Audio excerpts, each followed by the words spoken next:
Hi, everyone. Welcome back to the Change Your Mind podcast, where we explore personal development, spirituality, and science. I'm your host, Chris Ashley. We are going to have a really deep episode today. I have Dr. Lisa Thompson with me. It was just the 1 year anniversary of her husband passing by suicide. So we're gonna talk about it. I've been told everything is on the table, and we're hoping that this conversation can help a lot of people out there. First, before we get started, a couple quick announcements. Head over to the links in the show notes. You're going to find Dr. Lisa's links because she's also an incredible author and has so much going on as well. UFO tours. I recently had her on my television show on Ethereal Network. So if you want to hear all about her amazing UFO experiences, go watch that episode there. My show is Beyond Reality. And then also in the links in the show notes, you'll find a link to my book, Change Your Mind to Change Your Reality. You'll find links to sponsor the podcast, coaching, courses, free downloads, ways to connect on social media, all the good stuff. And then as always, this podcast is part of the Los Angeles Tribune Podcast Network. We're doing a lot in the personal development sphere, so come play with us. All right, so with me today, I have Dr. Lisa Thompson. So Dr. Lisa is a best-selling author, Galactic Ambassador and Channeler, and Intuitive Transformational Coach, specializing in her unique energy healing modality called Galactic Ascension Channeling, as well as parallel life regression and sound healing. And by the way, we haven't even talked about all those amazing things, so maybe we'll talk about a little bit of that today too. We just went straight to UFOs. She's the best-selling author of Wisdom of the Galactics, Channeled Messages to Elevate Your Life, Connection to the Cosmos, Remembering Your Galactic Heritage and Embracing Your Oneness, Sacred Soul Love, Manifesting True Love and Happiness by Revealing Healing Blockages and Limitations, and Sacred Soul Spaces, Designing Your Personal Oasis. So welcome, Lisa. So happy to have you here. It's so great to be here with you, Chris. Thank you. Yeah, this is our third conversation, right? Because I was on your podcast like year ago, over a year ago. Yeah. And yeah, some people you just connect with and you're like, wait, let's just keep talking. Let's talk about that. Let's talk about that. So I know we went like deep into your personal background and bio on the other show, but I start my episodes off the same way here by asking my guests to share their origin stories. But since we're talking about a little bit of a unique topic, I guess maybe some background context on everything kind of leading up to the suicide or your relationship or whatever you think might be worth sharing. Yeah, thank you. So, Skip, my husband, he was actually my third husband. So I spent my life going through a series of toxic relationships, one after another. And it wasn't until my second husband where I'm like, what am I doing? Why do I keep recreating these? And when I left him, I did some massive deep dive healing because I was the common denominator in all these relationships. And so, in that, what I realized was I had, so my parents got divorced when I was 2, and my mother moved me out of state away from my dad. My dad wasn't a bad guy, but my mom, she moved to be close to her sister. But I only saw my dad twice a year, and I had severe abandonment issues. My mother also was very much not wanting to be a mom. So she wasn't present. She was working or with her boyfriends or whatever. And so I felt abandoned by her too. And so I had created these stories of not being lovable, not being worthy. And that led to me being like an overachiever in school and in everything I did. And so really that culminated in I could do things really well, but not relationships because I didn't have that modeled. So when I got out of that second marriage and I was really working on healing all of these issues within me using a lot of different modalities, once I did that, that's when I met Skip, my husband. And that's also when I wrote my book, Sacred Soul Love, because really that book is a workbook that of the things that I did to process all of these emotions and traumas and the things that kept me in these bad relationships. So when I met Skip, we ultimately ended up being together for 8 years. He was the love of my life. He, it was a love that I had always wanted, and then I got. And so having that massive support, that was amazing. Now, he also, throughout our relationship together, we met in the real estate industry. So he was a mortgage broker, and then I had my interior design home staging business. So I had the spiritual side of me, but I hadn't done my spiritual business yet or started that. And so he really, really supported me in that journey of getting the different trainings and starting the spiritual business and then running both alongside. So now he never, even though he believed UFOs were real because he had seen one by his house like 12 years ago, he was kind of on the fence with the spiritual stuff. And so but he played along really well. 3.5 years ago, we moved from Olympia, Washington, here to the big island of Hawaii. And although that was a really good transition for us, it was also really challenging because, he suffered from what we thought was seasonal depression for, most of his life. Being in Washington State, it's rainy and cloudy 9 months out of the year. And so a lot of people do actually suffer from that seasonal affective disorder. And so we thought, okay, if we move here to Hawaii, where it's sunshine every day, because we're on the dry side of the island, that will help his depression and how he's doing.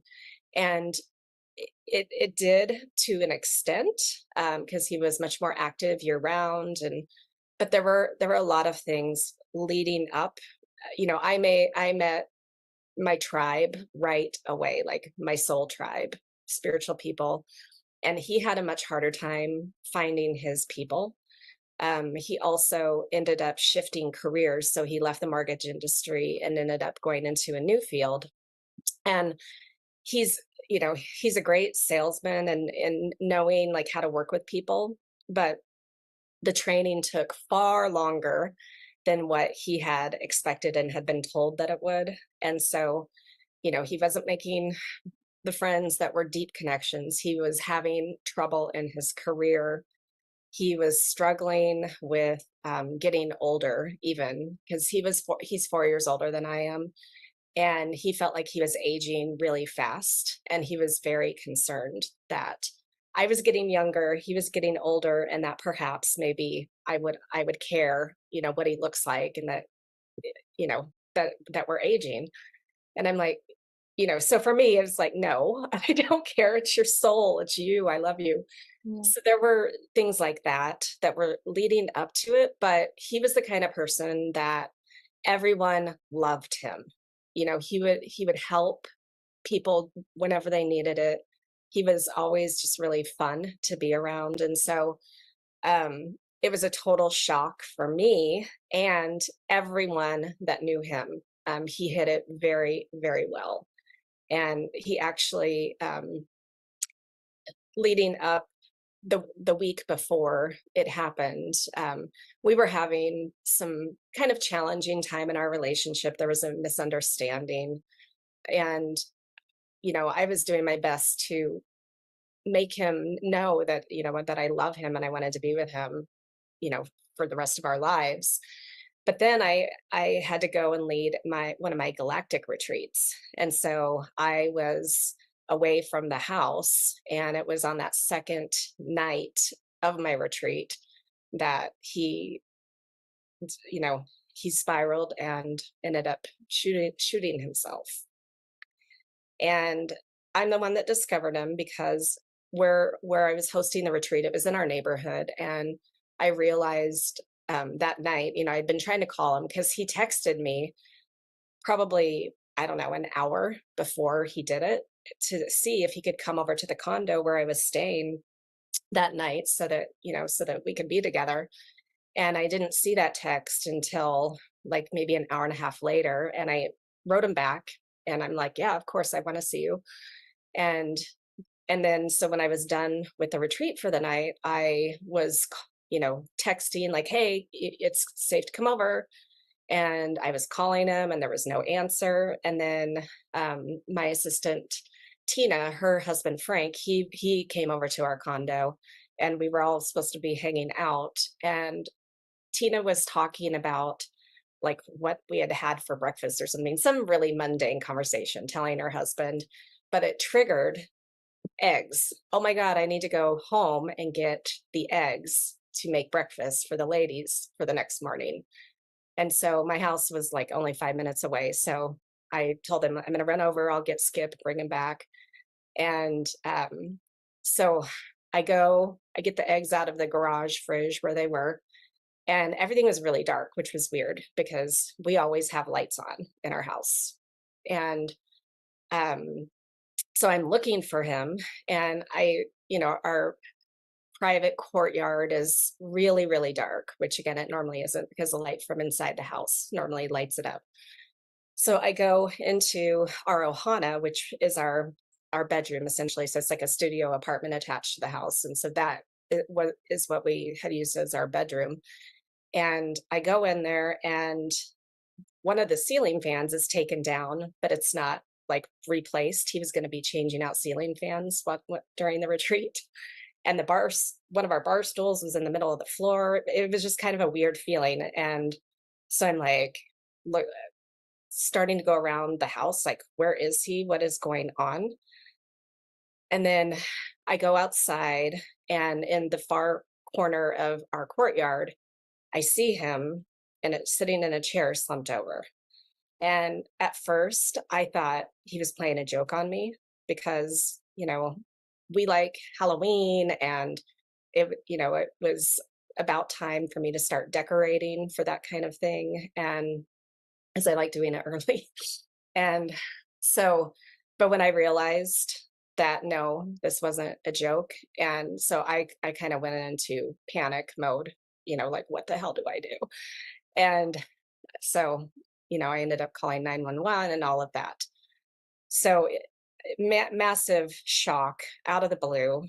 And now I'll pause and let you ask any questions, because I did have realizations afterwards of, some of the things that might have been going on. Thank you for sharing your story. My heart just goes out to you, and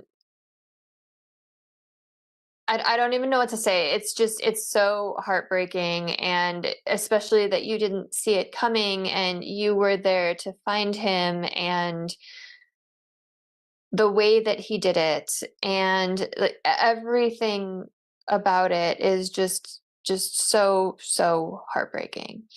And the fact that you are here a year and 2 days later able to talk about it says so much about the work that you've done and who you are and your beliefs, and like how strong and also like vulnerable of a person you are. And I just want to call that out. And just thank you for sharing your story.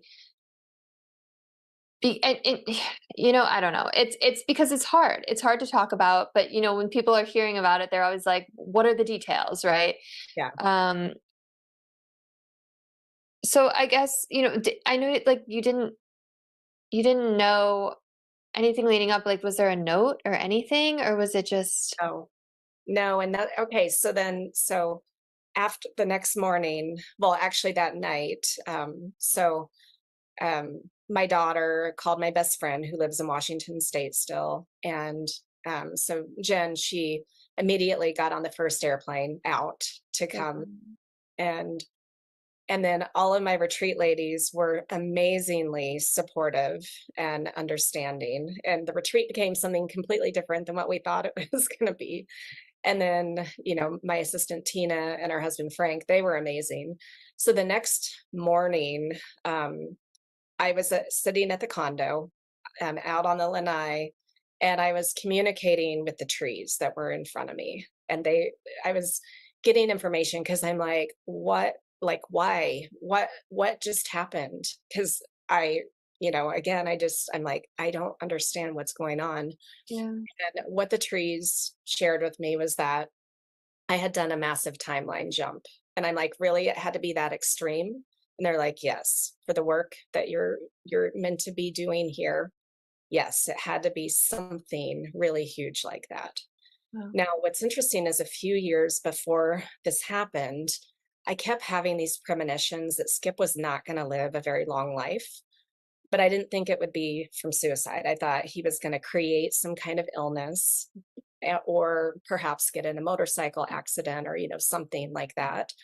And I had told my friend Jen this back when I was having these visions, and I'm like, I don't know why I'm having this. Like, I got to get this out of my head. And she totally remembered that too. So we have different exit points that we can choose. And so then she and I were playing detective, like what was going on, what led to this extreme thing, because again, no one had any indication that he could be suicidal. Everything is figure outable, like, you know. And so when it took me a couple days to get my mind straight to remember his passcode to get into his cell phone. And so when I did that, I was looking back through his call history and listening to voicemails. And that afternoon, so he did it maybe 7:30 p.m. So that afternoon, he had tried to call his brother, his twin brother, who didn't answer. He had spoken on the phone with our handyman friend to help him change out the ceiling fans because it was tougher than he thought. He had spoken with his other guy friends to make plans to golf, play pickleball, and go running on the weekend.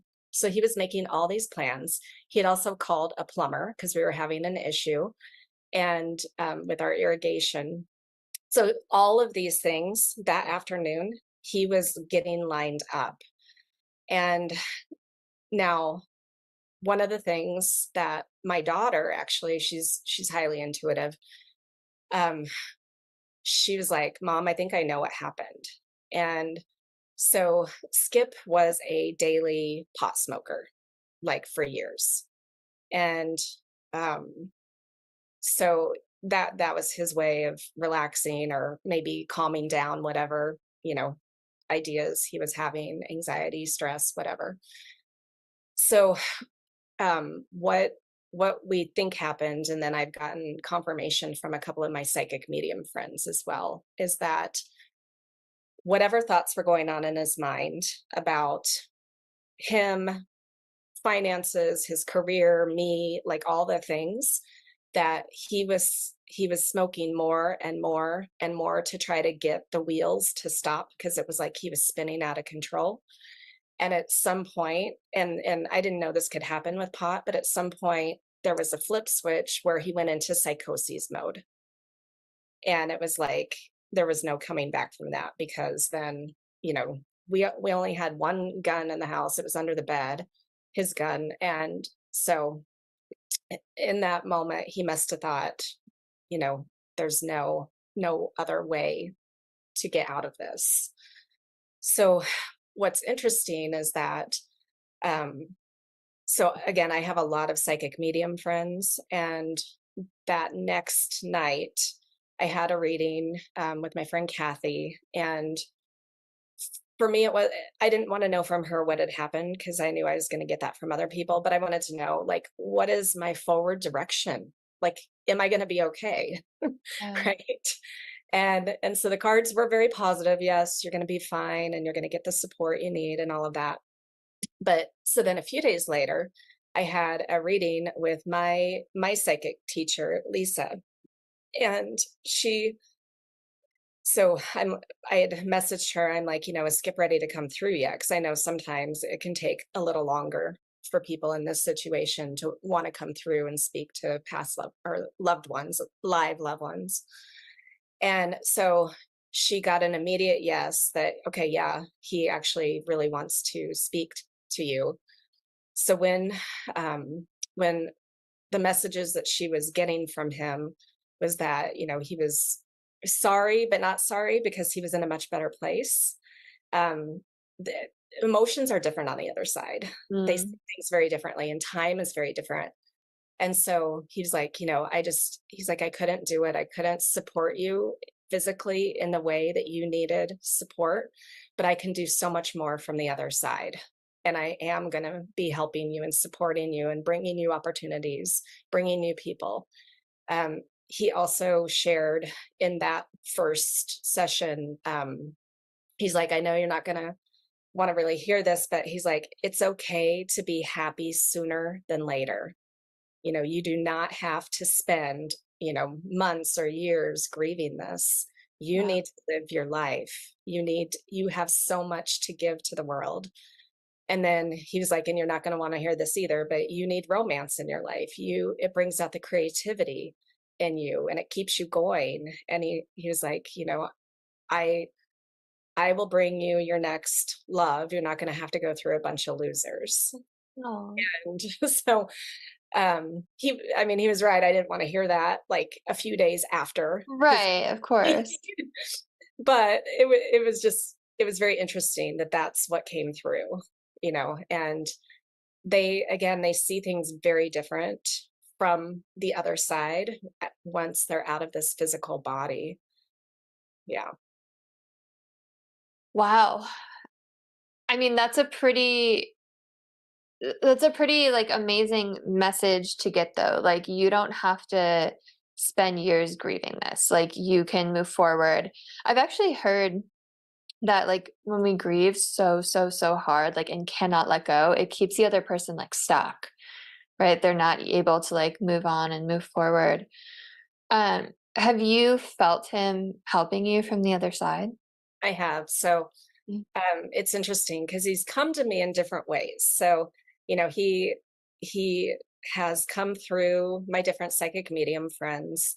He's also, I have felt his presence. I've also smelled him because Mm. what so I'm highly clairsentient. So I have strong feeling, but I also have a very good nose. And the first time he came to me, that I could smell him, it was his stinky feet, like from his work shoes. And I'm like, are you kidding me? I'm like, no stinky feet, please. Yeah, you're like, this is how you're gonna visit me, really? Yeah. Well, and then so he changed that to it being the smell of weed instead, which I can handle way better than stinky feet. And That's so funny. the other thing was, it was maybe a couple weeks after he had passed, because Jen was still with me. She stayed with me for 3 full weeks to help me Good do for all the logistics, be my gatekeeper. Because dealing with friends and family, ooh, that was tough, especially his twin brother. Ooh. So anyway, she was my gatekeeper. But okay, so again, I live in Hawaii, and my ohana is like a studio apartment. Well, we have, the big flying cockroaches. They don't infest homes, but you'll get one random one flying in and whatever.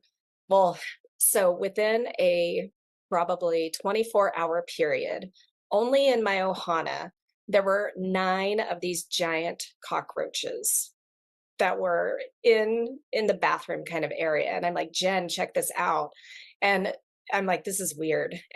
But I do get signs from animals and from other things, right? And so I'm like, okay, there's a message here. And so I had to be like, I had to go back to what I know and be like, okay, what's the message? What does cockroach represent? And if you think about cockroaches, man, they can survive a I was nuclear gonna war. say you They can't kill those fuckers. No, you can't. And so the message was that I am a survivor. Mm. I will thrive no matter what. I will always come out on the other side. So that was a really powerful message. And so once I, acknowledged that's why the cockroaches were there and so much in my face, um, then they stopped coming. Now they do come occasionally and I'll be like, hi, Skip. And so, just really being aware of what's coming. So the other thing that, when he had said that he would bring me a new love. So it was only a few months after where I came across this guy who he had known about our UFO tours because we used to stand on the side of the road with our inflatable ETs to meet our clients so they could find us. And so this guy, he lived in the condos across the street from where we would stand with the things. And so 3 years ago, he got one of our business cards from me, and he had listened to a few of my podcasts and, looked into like who I was. Well, so, fast forward to December 29th, actually, this past year. I had just gotten back from Washington, was visiting there to basically spend last Christmas with my mother, who passed away in February. And so a lot of death this When it past, rains, it pours, and man. then Seriously. we lost our cat in March, Ugh, one of our cats. a So serious dark night of the soul. yeah. So anyway, so this guy, he decides, we cross paths, and I invite him to come on a UFO tour the next night. And the connection, like I knew within a day that, okay, I know this person. We've had multiple lives together. There is this soul connection. And when I met Skip, I didn't know how I knew him, but I'm like, I know you. I've met you before. And the same thing was with my very first husband. Like an instant, like, okay, there's something very familiar about you. Yeah. And so for the last, 9 months, almost 9 months, have been um, hanging out with this guy, and we're still figuring things out of, you know, what the relationship actually is. But that, whether it's him or something even better, it's showing me that I am able to move forward. Your face like lit up when you started talking about him too. It's yeah, you've got the glow. That makes me really happy to hear. So what is it do you think that like really helped you heal in that time? Because I'm sure people are listening who have lost loved ones, maybe by suicide. Like what was it that really helped? Well, number one, having my best friend there Mm. to really like hold me, like hold that space for me, and to help me not have to deal with the people that really wanted to maybe help, or to be like blame me for this death, like his brother. And No, really? yeah, yeah. Uh, And um so she basically, like, if she wasn't there, I would have been jumping right back into work, not processing emotions, just ignoring, right? Really compartmentalizing, because I'm very good at that. mm. That's how I've gotten stuff done in my life. And so she was like, nope, we are not doing that. And so I canceled all the tours, any clients that I had, and we went to the beach just about every day, because the beach really helps to ground me, and then the salt water really helps to release those emotions. So even if someone doesn't live by the ocean, then salt baths, really salt, drawing out the stuff, and really just allowing myself to feel those emotions. And the other thing is that I decided pretty quickly that I needed to actually start clearing some of his stuff out of the space, because I needed to take away the visible thing that would maybe keep me stuck. And so we cleared out all his clothes. We started actually trying to sell a couple of the vehicles of his that I did not want, like his project BMW, 1972 BMW, and his motorcycle. Yeah. Yeah, things like that. And so, um, and then I danced. I sang and I danced. So like Jen would go to bed and I would be in the Ohana, and I was playing the Depeche Mode station, because he was a huge Depeche Mode fan. That was one of his very favorites. And so I would just play that station and sing and dance and just move that energy. And so by the time that Jen had to fly back home, because her husband ended up needing her to fly back home because he got in a car accident. So she had to go take care of him. We're like, what is going on?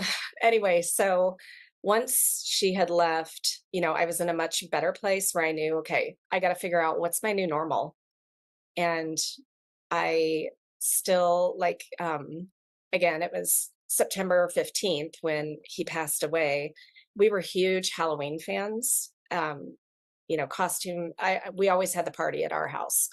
And so I decided, you know what?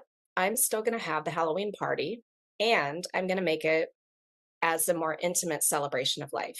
I had a big celebration of life at the beach, open to his coworkers and friends and whoever wanted to come to that. But the Halloween, it was smaller, more intimate friends where everyone got to go around and share whatever they wanted to. And so I think by keep taking the steps forward day by day is really what helped me. And then again, because I've been doing healing for the last, 8 years, 7, 8 years. When I healed myself to meet Skip, I had really come to a place where I had full love for myself. And I didn't feel like I needed him in my life. I just wanted him in my life. And I was able to maintain that throughout the entire relationship in terms of not losing myself to this person. And so because I was still a whole, complete person, even though, it was devastating, of course, but I knew that, I am a rising phoenix. I am a cockroach. I can do hard things. I've done hard things, and I will continue living. And I get to now, okay, what kind of life do I want to create now? I still have another possible 50 years left. What am I going to do with it? So it was like one book completely closed, and now I'm writing the new book. Which, and this is like, I don't mean this in a morbid sense, but there's points in our life where we start over, where we get to reinvent ourselves. And it's like, I don't want to say like the next adventure begins, because I don't want it to sound insensitive, but you're at that place where it's like, okay, like the world is my oyster. What steps do I want to take? Where do I want to go? What kind of person do I want to be? How do I want to come out of this? And I just appreciate everything you just shared so much. And I think people are going to get so much out of hearing it, because all of the things that you did were just so important. You did like all the right things, right? And maybe not even by choice, maybe by being forced to by your friend, but it's like water is so healing, and moving your body and allowing yourself to feel, and having people, like allowing yourself to lean on people. Like, I feel like those are the things that people have such a hard time with, right? People close down and they just get, and understandably so, right? Like, not to blame anyone. It's so easy, because unfortunately we're all going to lose someone we love, right? Not in such a horrific way, like hopefully most people, but it's so easy to just get caught up in the grief or the anger or the blaming or just the heartache, and or like you said, to compartmentalize and just totally close off and not feel things. Yeah. Right. And then those emotions become stuck and repressed and suppressed, and become that leads to illness. Is that what you just said? Yeah. Yeah, exactly. And instead of going that route, I mean, I'm sure there's still more healing to do, but you're thriving, and you're in like such a like healthy headspace compared to what you could be. And that's so monumental. Yeah. Well, thank you. And it's really interesting when something like this happens, how external people react, because a lot of people project how they think that they would feel onto the grieving person. And so, one of my friends within the first week, I ran into her at the post office and she's like, I'm so sorry. This is going to suck for a really long time. And I'm like, no, it's not. That's a horrible thing to say. I know. And I'm like, that's not my reality. No, it's not going to suck for a really long time. Yeah. And so, and then other people coming at me with the like tears in their eyes and like, oh, and how are you doing? And that kind of energy, I try to stay away from that because I'm like, I can't take on your feelings and you projecting that onto me. Yeah. And they would think that because I was holding it together or processing in a way that they didn't understand that, that I wasn't really processing, but everyone processes differently. Mm-hmm. And it's perfectly fine, like processing in their own time and their own way. There is no right or wrong way to do it if you are actually processing, Right. you know. And so, I think we have a lot of society expectations on it's got to be at least a minimum amount of time before you can move on. And it's like, no, every situation is different. Every person is different. And also, like, the other big Skip is good. He's fine, right? It's like I mean, you are intuitive and you know what you talk to people on the other side of the veil, and like you've read up and studied that kind of stuff like I have. It's like we know how beautiful it is and that like that's our real existence, right? And we're just incarnated in this school, in this game, in this earth experience, right? And it's devastating. Losing someone is devastating, but the sadness is all here, right? Hmm. Yeah.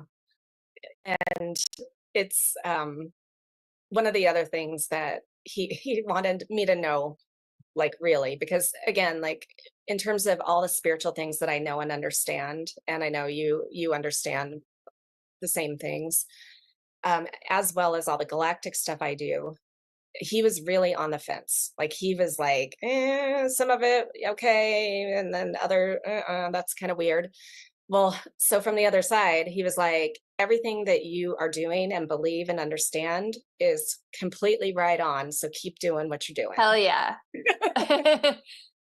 That's awesome. That's Yeah. super cool. Yeah. No, it's so true what you were saying though about how other people project their own stuff or have expectations or um yeah, just try and like push their own beliefs onto you. Like I lost my dad a year ago. And I went down like a deep dive. Like he was in hospice for 9 months and he'd be asleep and I'd be sitting next to him in bed reading like NDE stories and like going down those wormholes and like all this spiritual stuff about like regressions to the other side. It's like stuff that I already knew about, but it was just like hearing those stories. It was so comforting. Yeah. Yeah, But definitely. And the thing that, before this happened, because I do understand or have somewhat of an understanding of what happens after the physical body passes, because ultimately our energy never dies. right. We just we experience new things. And so, but this and getting the messages from him really helped me integrate, embody that, okay, I have no fear of death. I have more fear of like physical pain in this human body. If I was, yeah, taken out right now, like, I've lived a beautiful life, a beautiful, amazing life. And yes, I have much more to live. What do I want to create now? What's my new journey? And so that's really what I'm day by day figuring out. Now, I also, over the last year, have been very gentle with myself with my business in terms of just letting it flow, not pushing. Normally, I'm very, very creative in terms of, either writing a book or creating oracle decks or making jewelry or, all the things that I do creatively. And I have not done any of that in this last year. And it's okay. I'm allowing myself to have that space. I don't have to be constantly in production mode. And so one of my nicknames that my guy has given me is L3, Lisa Lady of Leisure. And it's an endearing term. And I'm like, yeah, because even before this thing with Skip, I had 2 years of really challenging time with my daughter because we were dealing with her mental health issues. And so I've had 3 years of just massive shit thrown at me. And so I'm like, I am like energetically tired. Like I need this rest. And I know that, and I feel my batteries charging up again. And so I know that, you know, in the next few months I'll be back, to work in it like I do. Um, yeah. That's so important. It's like, it's different than like a tired. It's like your soul is tired. Like your soul needs rest. And I'm glad to hear you're taking that time for yourself. I wonder, like when I was reading your bio, it said that you specialize in parallel life regression. How has that work been brought into your healing or your perspective, or like has your perspective around that changed at all since this? And I'm asked that because you mentioned the timeline, that you jump timelines. hmm So why I'm calling it parallel life regression? Traditionally, it's called past life regression. Hmm. And, I'm a advanced certified past life regression therapist, but at the quantum level, all timelines exist simultaneously. There is no past, there is no future. And so when we are able to, go deep into our subconscious mind, we can access the information from these different timelines, these different lives that we're living, whether they're here on earth or off earth, whatever they are. And that actually, we can figure out what's the root cause of this issue and clear it. And, which lifetime, which timeline did it come from? And so even in these earth lives, we have infinite number of timeline potentials. And so really, like for me, when I realized that my purpose here on earth is to be the galactic ambassador that I am, and that I'm like, really, this is what I'm doing. and and it is, and I had to make a major shift, like the things that didn't fit me really being out there and doing that fully had to leave my life, whether it's people, places, things, times, or events, and we get so tied up in that it has to be this person or it has to be this thing. But when we are able to be neutral in that, and just let go whatever needs to let go, even if it's not comfortable, not fun, you know, sad, hard. Um, so I know I really do feel like I got catapulted, like like slingshotted into this new timeline where I can actually fully step in without worrying about what I'm saying is going to be something that Skip can't handle. Because often he would help me on the UFO tours. And when I would talk to the people, and still when I talk to the people, depending on how much information they know, or what they want to know about it, I come from a very spiritual perspective of the ET UFO phenomena. And there would be times where we would get into not arguments, but we would have disagreements about what I was saying after the tour, after the fact, because he'd be like, you should stick to the 3D stuff, the government stuff. And I'm like, I don't want to stick to that. That is not what I'm here to do. Other people are talking heads for that. No, I want to have people really understand this deep spiritual understanding that we all are multidimensional. We have our angels, our spirit guides, our animal guides, and we have galactic guides too. We have so much support. And that actually helped me get through this too, is knowing that I have so much support on the other side, and asking, they can't go against our free will, none of them. So asking, like, team, whoever's job responsibility is, help me with this. Yeah. I just, you're incredible. And, we obviously have the same beliefs on a lot of things, pretty much everything.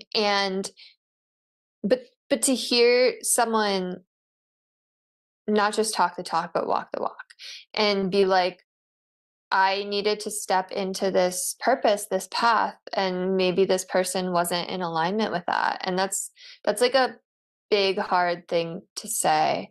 Mhm. And I just want to like highlight that for listeners, because I think, I talk a lot on the show. I just was talking about it with someone else, that victim mindset is like rampant right now, right? Especially on social media. And this topic comes up whether we're talking about spirituality. I just had a money mindset guy on a couple hours ago. Like, we were talking about it then. Like, and I think especially when you go through a tragedy like this, like of course it's normal to fall into victim mindset, right? And that's an okay place to live for a while, right? But eventually you have that choice, right? You Yeah. can heal and move on, or you can fall into resentment and get bitter, or just get sucked into those emotions. And I think the fact that you're able to just look at it like that and be like, I have this purpose, and this is a hard, sad thing, but now I'm like on this other timeline, and things have been cleared, and there's a reason and a purpose for things. Yeah, definitely. Well, and I've done things in this past year that I would not have felt like I could do if Skip was still here, because of so basically I've done a lot of traveling. And in March, I was in Sedona for a big kind of UFO conference thing, having a vendor booth there. That he might have supported. But in April, I went to Egypt for 2.5 weeks. And I had already planned to go to Bali to my best friend and I, we were taking our daughters to celebrate adulthood and, graduation, all that, to Bali. We had planned that for a few years. So I know that I would not have felt like I could go to Egypt if he was still here because of the time away from home, but also the money piece. Because Mm. one thing, he was always very, very worried about money. And I'm like, money, we're abundant. What are you talking about? And so we had very different mindsets around that. And I went to Egypt, and I needed to go to Egypt to be on this path. Like it was part of what I'm doing. And so, um, yeah, just one example. Yeah, and I love that it's like Sedona and Egypt both have those like higher frequencies coming in, and Yeah, it's almost like you needed to get like tuned to that, or like learn from some masters there or something coming through. yeah, That's really cool. yeah. So, is there anything that you want to say to people? And I know that's kind of what this whole conversation has been, but like anything specifically you want to say to people who have lost someone recently, and they're just in that, they're in the mess, they're in the chaos still? Well, so it can get better. It will get better if you allow it to, and ask for help. Like, and even if you're open to it, talk to psychic mediums. I probably over the last year have talked to 7 or 8 different people to see what wanted to come through. And, that really helps give peace of mind when you get those messages from the other side, because ultimately, everyone who passes, they are all okay. They're in a much better place. And, they're on their next mission. They're on to whatever, next journey they're going to have. And they're always with us too, because we are all connected. We are all one. There really is no separation. And so, just knowing, trusting that they're there to support you and asking for that support. That's really beautiful advice. And then I guess also like What about people who want to connect with someone who has passed? They want to get those signs.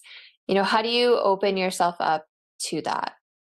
Well, I would say clear the more clear you are with whatever emotions or trauma you have from the past, from this life or other lives even, but the more clear you get, the more you're able to expand your clair abilities and be tuned in. And so really working on yourself first and foremost in terms of all of that healing, that's the first step.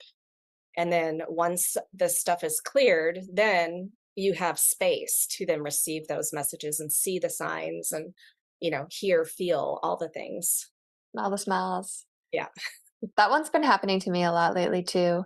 Do you think that, and this is just a personal question, like when you're just hanging out in your house and you're like, hey, Skip, do you see me right now? Like, or like you say something to them out loud, do you think that people on the other side can always hear that when you're talking to them? I do. I think, yeah, because we're always connected. That's such Yeah. a comforting thought. Yeah. Well, and there are a couple of our friends too that,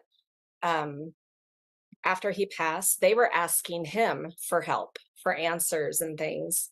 And one of our real estate agent friends, she had a really complicated thing going on. And she just was like, Skip, I don't know if you can help me with this, but like within a few hours, she got a major download of the answer and she knew it was from him. Goosebumps. That's amazing. Yeah. That's so cool. I love that.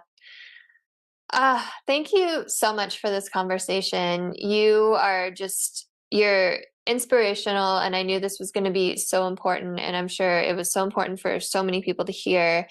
Is there any last thing that you want people to be left with that maybe we didn't touch on, or any last thoughts that you have to say? Just know that you create your reality. And so, what do you want to create?